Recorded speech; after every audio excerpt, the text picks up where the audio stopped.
Ravi de vous retrouver pour une nouvelle édition d'On en parle consacrée à la 100e édition du Qatar, prix de l'Arc de Triomphe, casting 3 étoiles avec Jérôme Huneau, expert et journaliste d'Equidia. Bonjour Jérôme. Bonjour Guillaume, bonjour à tous. Giovanni Laplace, agent de jockey, notamment l'agent de Christophe Soubillon. Bonjour Giovanni. Bonjour Monsieur Coves, bonjour à tous. Appelez-moi Guillaume, Giovanni. Et puis, on est heureux d'avoir le plus français des journalistes anglais, c'est Darren Tulette, Sir Tulette. Comment ça va, Darren? Hello, Mr. Coves. How are you? Bien, fine. Alors, on peut dire, Darren, que les courses hippiques, c'est votre deuxième religion après le football. Yes, it is my deuxième dada, effectivement. Moi, j'ai été élevé dans une famille où voilà, tout le monde suivait les courses hippiques de très près. Tous les samedis, quand j'étais petit, à l'écran, à la télé, on regardait les courses hippiques tous les après-midi. Mon grand-père m'amenait chez le bookmaker pour faire ses petits paris de toutes petites sommes, hein, mais tous les samedis, il était là, il avait ses chevaux à suivre. Et donc, ouais, j'ai baigné là-dedans très, très, très jeune, très petit. J'ai des souvenirs de vous, Darren, notamment monté sur un éléphant pour tenter de recueillir les premières impressions de Frankie Dettori sur la chaîne Canal+. Ah mon Dieu, j'ai plus jamais vu ces images. J'aimerais bien que tu me les retrouves. C'était magnifique, effectivement, habillé en indien, parce que c'était le thématique de ce jour-là. Et qui peut dire qu'il a déjà fait ça de sa vie, en train de marcher presque à courir, faire un petit jogging à côté d'un éléphant, avec Frankie Dettori, en train de poser des questions alors qu'il passe devant la tribune à Chantilly. C'était un souvenir absolument magnifique. Et vous avez aussi un souvenir avec André Fabre. Ah oui, parce que tu m'avais lancé le défi la première fois que je fais l'arc avec vous et avec Canal+. Tout le monde m'explique qu'il ne parle jamais avec la presse ou les médias français. Donc, je me dis, oh, peut-être que si j'y vais, il ne me connaît pas, ni Dave ni Danon. Si j'y vais avec ma voix anglaise, quoi, plutôt que de parler en français, maybe j'ai une petite chance. Et justement, je l'ai surpris comme ça. Ah, Mr. Fabre, fantastic victory, please, no, a little word. You know? Et il se retourne, il commence à parler, et puis il se rend compte qu'il y a le micro Canal+. Mais c'était trop tard. Il a commencé à vouloir fuir, mais je l'ai suivi. On a eu quand même 2-3 questions-réponses. Et il y avait même une brève dans le journal le lendemain. C'est vrai. Alors, messieurs, on va commencer par votre arc à vous, hein, votre meilleur souvenir. Dancing Brave, effectivement. Moi, je peux regarder encore et encore cet arc-là. C'est absolument extraordinaire. Pat Ellery, effectivement, qui n'était pas sans controverse, l'idée de le mettre, lui, sur Dancing Brave cette année-là. Et c'était une course où Dancing Brave a dû revenir de très, très loin. Je ne sais pas si vous vous en souvenez, ou les plus jeunes qui nous regardent peut-être ne savent pas, mais allez chercher ça, Dancing Brave sur Internet. Extraordinaire. Et les commentaires en anglais, je me souviendrai toujours. Le gars, il dit tout d'un coup, parce qu'il était nulle part à Dancing Brave, battu, il y avait tellement de chevaux devant, et puis tout d'un coup, à l'extérieur, le gars, il dit And here comes Dancing Brave. Il gueule comme un fou jusque la ligne parce qu'il passe tout le monde pour une victoire absolument. Mais c'est fabuleux ce souvenir-là. Giovanni, votre plus beau souvenir d'arc? En toute objectivité, c'est Zarkava 2008. C'est ce qui m'a fait définitivement adorer le galop, définitivement aduler Christophe et définitivement aimer plus que tout la casaque de son Altesse Aga Khan. C'était une championne hors norme. Dans le Vermeil, elle avait fait un truc de dingue. Dans l'arc, je vais te raconter une anecdote. J'avais 20 ans quand c'était l'arc 2008. Je débutais dans la vie, j'avais plus beaucoup de sous en poche. Je jouais à l'époque. Et je me rappelle que les quelques centaines d'euros qui me restaient, je suis allé au PMU. Et puis j'ai tout mis sur Zarkava. Et puis je t'avouerai qu'entrée de ligne droite, j'étais pas rassuré. Et puis Christophe, coup de genou à droite, coup de genou à gauche. On passe. Et puis fièrement, avec les commentaires de Coste en plus, qui rend encore plus le truc légendaire, c'était royal. Jérôme Huneau, votre plus grand souvenir d'arc? Moi, je vais être un peu plus récent. J'aurais bien cité Zarkava également, évidemment, mais je vais être un petit peu plus récent avec 2014 et la deuxième année, le doublé de Trèves cette année-là. Alors, pourquoi j'ai choisi cette année 2014? Parce que en 2013, on avait une Trèves qui arrivait en ayant gagné le prix de Diane. Elle était invaincue, elle avait gagné le Vermeil. On l'attendait évidemment tous et elle a répondu présent et elle a gagné vraiment. Elle a regardé les autres dans les yeux. Elle a gagné très, très facilement ce jour-là sans même avoir le meilleur des parcours. Et autant l'année suivante, donc en 2014, pour son doublé, Elle a une préparation qui était un petit peu différente. C'est vrai qu'elle a eu une belle rentrée dans le Prix Gannet où on se souvient de ce match qui a duré 400 mètres avec le pensionnaire de Corinne Barrand-Bard. Et puis après, aller à Ascot, une 4e place dans le Vermeil. Là, honnêtement, moi, je ne suis pas allé au PMU, j'étais pas chaud du tout. J'étais même convaincu qu'il n'y aurait pas de doublé pour Trèves. Et voilà, c'est cette année-là qui m'a marqué parce que voilà, en 2014, elle a vraiment eu le parcours sur mesure et elle a placé sa pointe de vitesse comme elle nous l'a prouvé à plusieurs reprises et ça, c'était magnifique. Alors, messieurs, vous connaissez ma passion pour le cinéma, hein, c'est-à-dire qu'on va dérouler l'émission avec des rubriques qui correspondent à des titres de films. On commence par La Guerre des Roses. Alors, Darren, les roses, bien entendu, c'est le symbole de l'Angleterre. Alors, un paramètre important, messieurs, on annonce beaucoup de pluie dans la nuit de samedi à dimanche, hein, donc on s'attend à un terrain vraiment très, très souple. On va parler des roast beef, Darren, avec notamment 2 atouts de Charlie Appleby pour la Kazakh Godolphin, à commencer par le DC Dyer, qui a quand même réalisé le doublé Darren, Derby d'Epsom et King George. Hein. Oui, c'est quand même impressionnant. Et d'autres qui ont gagné l'arc avaient été déjà passés par là. Me semble-t-il, hein, il y avait Lamtara déjà qui avait En fait. 1995, oui, en effet. Ouais, donc, et je lisais aussi que 3 des 12 derniers vainqueurs de l'arc ont gagné le derby aussi, donc ce qui est bon signe. Et c'est vrai qu'il était impressionnant. On a l'impression, on sait que la distance, c'est pas un problème. Il y a pas mal de choses positives. On peut penser à lui pour la victoire.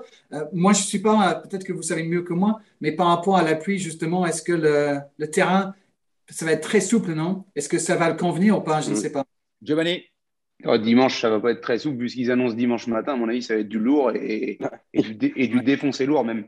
Est-ce que ça veut lui convenir? Certainement. Ouais. Après, je pense que Buick, il ne s'est pas trompé en montant à Dayar plus qu'Hurricane Lane. Seule petite inquiétude, il devait courir les trials, une dernière préparatoire pour le week-end de l'Arc et il n'a pas couru. Alors, est-ce qu'il a eu un petit contretemps? Moi, je suis jamais fan de ça quand ils peuvent pas avoir la préparatoire qu'ils souhaitent. Mais le terrain, non, ça va pas être très souple. Dimanche, ça va être lourd de chez lourd. Jérôme, sur Adayar? Oui, bah, évidemment, on en attend une très très bonne performance. Après, oui, je rejoins ce qu'on a dit sur le terrain. On a l'habitude de Longchamp déjà. Je pense que voilà, déjà, on a fait le maximum avec une liste déplacée le samedi.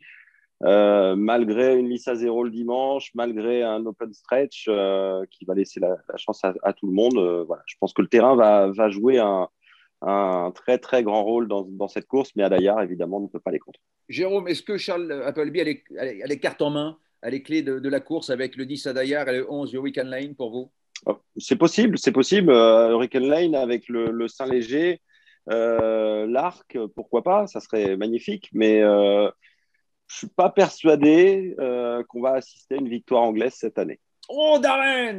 Offense à Darren! Répondez à Jérôme! Je me barre tout de suite. Je ne suis pas convaincu non plus. Même si Hurricane Lane, effectivement, est assez fascinant comme candidat parce que c'est vrai que la dernière fois qu'un cheval a gagné le St. Ledger, comme on dit chez nous, et l'arc, je ne sais même pas la dernière fois parce que c'est très compliqué. Jamais fait, je crois. Jamais fait. Non, jamais. C'est compliqué de faire les deux. Et pourtant, c'est difficile de l'ignorer parce qu'il était brillant cette année. Et à chaque fois qu'on le voit courir, y compris dans le St. Ledger, mais vraiment une domination impressionnante. Donc, on se dit aussi, OK, la distance, ce n'est pas un problème parce qu'il aime même quand ça va plus loin. Avec la pluie, peut-être que ça va être un problème pour ceux qui sont réputés être plus rapides que lui. Peut-être que ça va lui servir plutôt que d'autres choses. Donc, moi, je trouve que c'est difficile de l'ignorer quand même, Hurricane Lane. Très impressionnant, presque à chaque fois cette saison. Et Giovanni, il affronte ses aînés pour la première fois. Hein. Ouais. Et puis, il y a une composante quand même aussi importante à prendre en considération, c'est que, si je dis pas de bêtises, aucun des 2 jockeys n'a déjà gagné l'arc. Et malgré tout, les grandes courses, on voit souvent Dettori les gagner, Pellier, Soumillon, ou même en obstacle, c'est ce que je disais lors du dernier Grand Steeple. Ceux qui ont fait 1 et 2, c'est l'Estrade et Rivlet, c'était les 2 seuls jockeys du peloton qui avaient déjà gagné le Grand Steeple. Donc, est-ce qu'il ne va pas y avoir aussi cette composante-là de se dire on a une chance de gagner l'arc, il faut garder son sang-froid, le terrain va être lourd, pas partir trop tôt À voir. Après, Appleby, crack entraîneur, il sait ce qu'il fait. Là-dessus, on peut être que confiant que les chevaux soient au top du top. Messieurs, je vous propose d'aller cueillir un trèfle à 4 feuilles.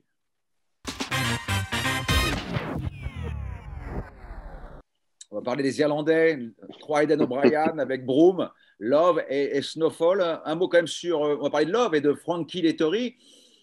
Bon, Love, moi la dernière fois, c'était compliqué, Darren. Hein. Oui, on a beaucoup d'amour pour Dettori et donc pour Love aussi. On peut imaginer aussi que les parieurs qui suivent plutôt les noms des chevaux et des jockeys aussi vont peut-être parier sur Love. Frankie est l'homme qui connaît aussi bien, sinon mieux, tout le monde cette course, mais j'ai du mal à imaginer Love cette année-là. On va rester avec les Irlandais, mais oui, allez-y, prenez la main, Darren, vos ennemis. Hein. je réponds à la critique tout à l'heure. On m'a dit, bah, on ne va pas voir un Anglais gagner. On va voir un Français gagner, pas autant. On en parlera après, ça, Darren, des Français. On en parlera après. Restons sur les Irlandais. Allez-y. Le problème de Love, Giovanni et Jérôme, c'est le terrain. Hein. Oui, c'est le terrain. Oui, c'est le terrain. Non, moi, je pense qu'elle n'est même pas sûre de courir. D'accord, bon, on verra ça. Oui, un mot sur ce serait possible. Oui, le 15 Snowfall. Est-ce que sa performance dans le Vermeil vous a refroidi? Jérôme, si tu veux. Non, pas plus que ça. Non, pas plus que ça. Et je pense même que c'est la meilleure chance, à mon avis. Bon, je veux pas faire offense à… Oui, j'allais dire la meilleure chance irlandaise. Mais c'est vrai que Giovanni, ça va pas lui plaire, ça. Non. Non, ah oui, parce que la transition toute faite, il y a bien entendu ce million en selle sur Tarnawa. Au moins, elle aura son terrain, Giovanni. Hein. Oui, pas de panique, Tarnawa. Je pense qu'elle a eu la préparation idéale. Dermot Weld a tout fait dans l'ordre. Elle s'est baladée pour sa rentrée dans une opposition facile, mais elle avait une action de 100 km. C'était magnifique à voir. Et l'autre coup, sa marque Basilica l'a quand même emmené toute la ligne droite. Elle n'a jamais pu vraiment être lancée. Elle a une action de dingue. L'année dernière, quand elle a gagné le Vermeil, tous les spécialistes sont accordés à dire que si elle avait couru l'arc, elle aurait peut-être tamponné. Malheureusement, elle n'a pas couru, ou heureusement pour cette année. Elle arrive à pleine maturité. Je pense qu'elle a encore progressé par rapport à l'année dernière. Une Kazakh déjà multiple lauréate, Christophe qui a gagné 2 fois. Moi, je reste persuadé, c'est pas parce que c'est Christophe et que je travaille avec lui, mais que le fait d'avoir un jockey qui a déjà gagné l'arc, c'est un énorme atout. Par exemple, c'est comme la japonaise, je suis très content, même si j'adore Oisin Murphy, que ça soit pas un Olivier Pellier qui soit dessus, parce que malgré tout, c'est des événements différents à aborder. Dans quel état d'esprit, Christophe, Giovanni? Très serein, comme d'habitude. Il va monter ça comme une course normale. Après, je pense qu'il est assez revanchard actuellement, montrer qu'il est toujours en vie, qu'il existe toujours. La Kazakh du Prince, je pense que ça lui tient à cœur. Ça fait depuis 2008 qu'ils n'ont pas gagné cette course-là ensemble. Voilà, je pense que tout s'est magnifiquement déroulé. Les conditions météorologiques, la prépa, le nombre de partants, le rythme qu'il va y avoir, tout est parfait pour Tarnawa. Darren, peut-être que la princesse Anne va remettre le trophée à un Irlandais. Hein. Quelle horreur. Le jockey est belge, espérons. Un jockey belge. Non, Tarnawa, effectivement, moi aussi, j'ai bien aimé cette course. C'était quoi, le Champion Stakes? Oui, bonne préparation, ça, quand même. Et puis, avec un super cheval juste devant. Et comme tu disais, effectivement, c'était pas facile, cette course, parce qu'il y a eu ce déportement de ce Marks Basilica. Et c'est Found qui avait fait la même chose, le deuxième Champion Stakes, et puis gagné l'arc derrière. Donc, on a déjà vu ça. Et effectivement, je pense que pour les Anglais et les Irlandais, effectivement, dans le betting déjà chez nous, elle est vraiment, elle a beaucoup de gens qui suivent et ça se comprend. Hein. C'est la classe quand même. Messieurs, vous connaissez la suite, le nom du film de la suite de la Guerre des Étoiles. C'est l'Empire contre-attaque. On va parler des 2 Japonais. On va commencer par Deep Bond qu'on a vu en action dans le prix froid. On rappelle que les Japonais cherchent une première victoire dans l'arc depuis 1969. Ils vivent chaque année une défaite comme un drame national. Est-ce que c'est l'année pour eux? C'est possible. Avec Dimbond, moi, j'y crois moins, perso, même si je le souhaite pour Michael. Mais c'est quand même pas le champion de chez champions comme ils ont pu venir dans les années précédentes avec des Orfèvres, Deep Impact, etc. Chronogenesis, par contre, c'est de la cam. C'est de la cam de chez cam. Ouais. Là, oui, c'est possible. Mais Dimbond, ça me paraît un peu compromis. En plus, c'est un cheval qui se monte de l'avant. Ça va être la guerre comme toujours dans l'arc. Je pense qu'ils vont lui tomber dessus, même si je le répète, je ne souhaite pas pour Mika. Mais voilà, par contre, Chronogenesis, on est sur du très très haut niveau. Jérôme, sur Chronogenesis, qui, on rappelle, hein, effectue sa rentrée. Hein. Ouais, mais là, ça me pose aucun problème. Et effectivement, je rejoins ce qu'a dit Giovanni. Et je pense qu'on, c'est vrai qu'on a eu une impression dans le prix fois avec Deep Bond. Bon, après, voilà, il est allé devant. L'histoire va peut-être se répéter. Une numéro 5, donc on risque d'avoir, comme d'habitude, un arc très très rythmé. Mais Chronogenesis, malgré son numéro à l'extérieur, moi j'y crois énormément. Voilà, je pense que cette jument là, elle a quasiment tout prouvé et je pense qu'elle peut encore le prouver sur la piste. On a entendu son jockey d'ailleurs sur les réseaux sociaux, sur le site d'Equidia, parler de sa préparation, de ses derniers galops où il était vraiment très très content du terrain, qui n'allait absolument pas la déranger. Je pense qu'elle peut réaliser une très très grande performance.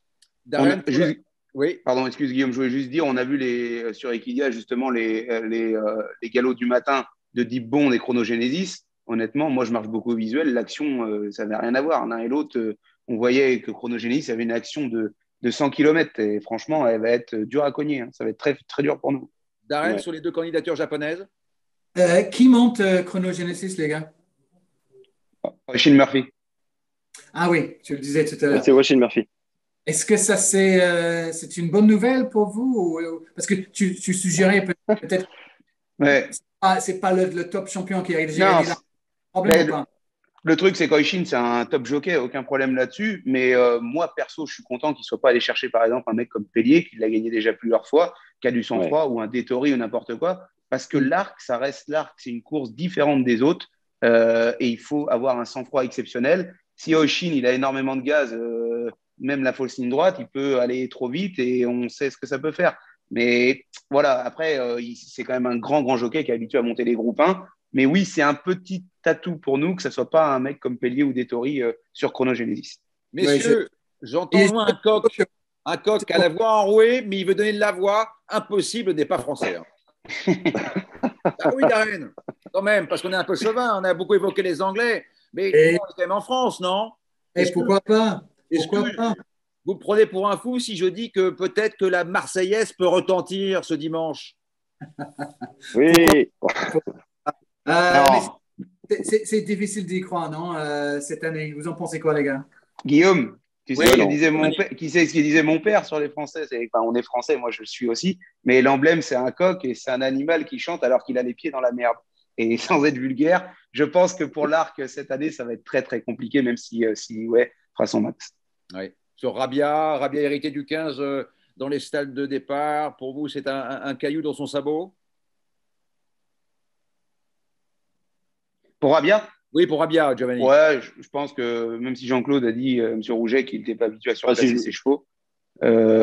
ses chevaux, mais c'est quand même compliqué au papier strict de l'imaginer gagner l'arc. Après, elle a le droit de très bien courir, être encore une fois dans les 5 à l'expérience de cette course-là, mais ça paraît délicat avant coup contre l'armada étrangère. Donc, Darren, ce ne sera pas la fête à la grenouille?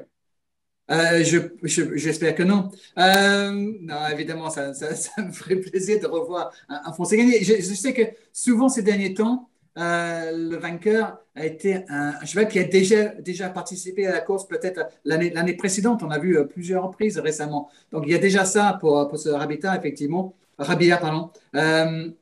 Ça va peut-être aider, je ne sais pas. Cette expérience-là, c'est déjà quelque chose. Et les Français ont gagné quoi? C'est 4 fois sur les 7 dernières années.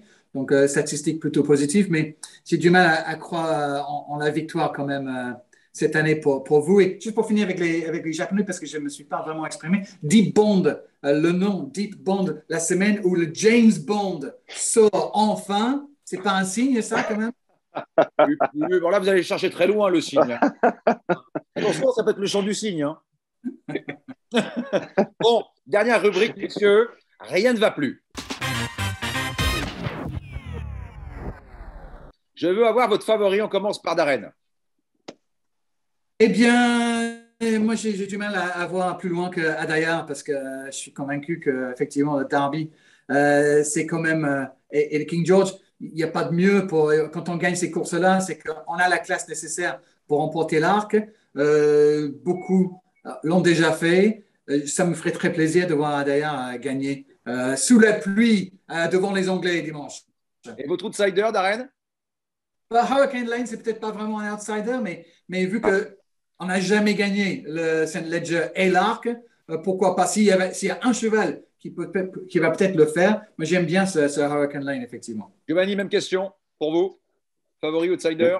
Ah, franchement, honnêtement, si je parle de manière pragmatique, ça serait peut-être Chronogenesis. Après, mais je ne peux pas dire autre chose que Tarnawa parce que je pense qu'elle ne doit pas sortir des trois et qu'elle a une vraie chance pour gagner. Voilà, donc je vais dire quand même Tarnawa avec Christophe. Et outsider, et ben pourquoi pas, tiens, pour être chauvin, on va dire Silly Way pour encourager le haras de la Gousserie et puis Cédric Rossi pour une place dans les 5 à cote amusante, ça serait sympa pour les Français. Et la bonne mère veille sur Céliway. Jérôme? Exactement. Jérôme, il va en citer plusieurs. C'est vrai qu'on a entendu. Deux, Jérôme, deux. Ah bah deux, vous êtes gentils. Ils sont 15. Faut choisir quand même, c'est pas évident. Preuve d'audace. J'aime beaucoup. Alors, j'aime beaucoup Tarnawa et j'aime beaucoup aussi Chronogenesis. Voilà. Maintenant, si j'avais un outsider à glisser, j'irais pas forcément. Donc, je resterai pas forcément sur les favoris à Dayar, Hurricane Lane, mais j'irais plutôt sur le bas de tableau et sur Snowfall. Voilà, associé à Ryan Moore, qui, à mon avis, est l'une des très bonnes chances au Brian au départ de cette course. Merci, messieurs, de m'avoir accompagné. Le mot de la fin, Darren Pulette. On ne se voit pas souvent, Darren. Le mot de la fin. Mot de la fin, fucking pluie pour dimanche, merde. Ah, merde. Et moi, je dirais Mike Taylor is rich pour lundi. Allez, messieurs, à très vite.